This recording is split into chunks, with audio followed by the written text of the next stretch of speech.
all of these traditions and different things, they're all worthless compared to Jesus. They're nothing. They don't even matter. You see, at that time, the law was the standard measurement. It was the standard for the measurement of righteousness, of being good. But Jesus came and he broke that standard. Jesus came and he became the new standard. Jesus became the standard measurement. And see, a lot of times I think for some of us, we measure our worth, we measure our value based on our accomplishments and our gifts.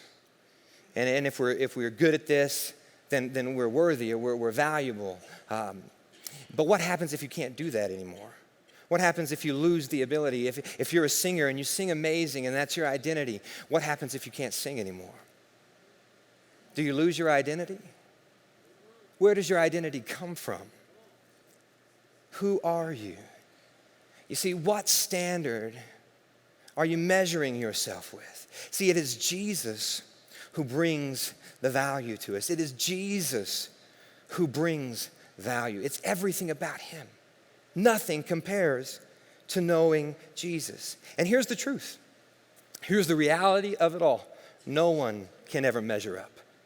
See, Romans 3:23 says this, "For we all have sinned and are in need of the glory of God." No one can measure up. We're all sinners. We've all sinned. We've all fallen short. We don't meet the standard. And so what do we do? What do we do? Well, Paul continues to tell us exactly what we do. If you go on, he says this, "My passion is to be consumed with him and not clinging to my own righteousness based on keeping the written law. My righteousness will be his, based on the faithfulness of Jesus Christ, the very righteousness that comes from God. And I continually long to know the wonders of Jesus more fully and to experience the overflowing power of his resurrection working in me. I will be one with him in his sufferings, and I will be one with him in his death. Only then will I be able to experience complete oneness with him in his resurrection from the realm of death. I admit that I haven't yet acquired the absolute fullness that I am pursuing, but I run with passion into his abundance so that I may reach the purpose that Jesus Christ has called me to fulfill and wants me to discover. I don't depend on my own strength to accomplish this. However, I do have one compelling focus. I forget all of the past as I fasten my heart to the future instead. I run straight for the divine invitation of reaching the heavenly goal and gaining the victory prize through the the anointing of Jesus.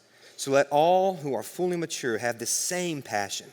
And if anyone is not yet gripped by these desires, God will reveal it to him. And let us all advance together to reach the victory prize, following one path with one passion."